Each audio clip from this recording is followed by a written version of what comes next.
ಇಷ್ಟು ಚಿಕ್ಕ ವಯಸ್ಸಿಗೆ ಎಷ್ಟು ದೊಡ್ಡ ಮಾತಾಡ್ತೀಯ.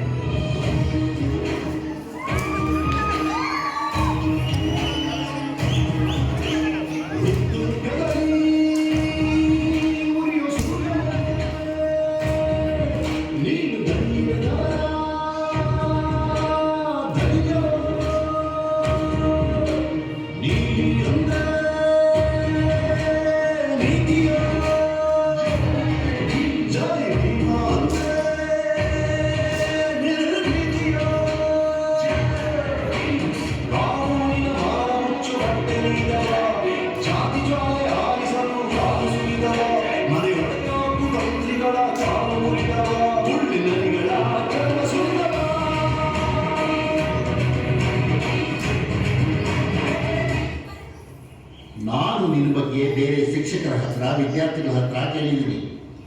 ಎಲ್ಲರೂ ನಿನ್ನ ಓದು ನಡತೆ ಬಗ್ಗೆ ಒಳ್ಳೆ ಮಾತಾಡಿದ್ದಾರೆ. ಧನ್ಯವಾದ ಗುರುಗಳೇ.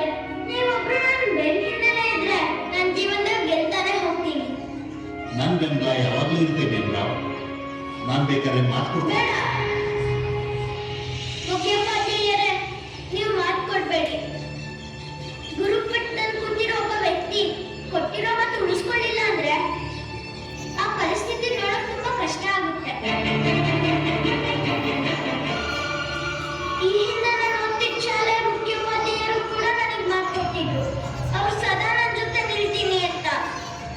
ಆದ್ರೆ ಶಾಲೆಯಿಂದ ನನ್ನ ಹೊರಗೆ ಹಾಕುವಾಗ ಅವ್ರು ನನ್ನ ಮಾತಾಡ್ಸೋದಿರ್ಲಿ, ನೋಡಕ್ಕೂ ಬರ್ಲಿಲ್ಲ.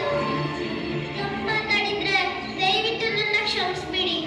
ಅಪ್ಪ ಒಂದ್ಸಲ ಹೇಳಿದ್ರು, ಶಬ್ದಗಳಿಗೆ ತನ್ನದೇ ಆದ ಸ್ವಂತ ಬೆಲೆಗಳಿರಲ್ಲ, ಬದಲಿಗೆ ಯಾರು ಹೇಳ್ತಾರೆ, ಎಷ್ಟು ಪಾಲಿಸ್ತಾರೆ ಅನ್ನೋದ್ರ ಮೇಲೆ ಶಬ್ದಗಳಿಗೆ ಬೆಲೆ ಬರುತ್ತೆ. ಮಕ್ಕಳೇ, ಈ ಗಣಿತ ಸಮಸ್ಯೆನ ನಿಮ್ ಪುಸ್ತಕದಲ್ಲಿ ಬರ್ಕೊಂಡು ಉತ್ತರ ಹೇಳಿ ನೋಡೋಣ.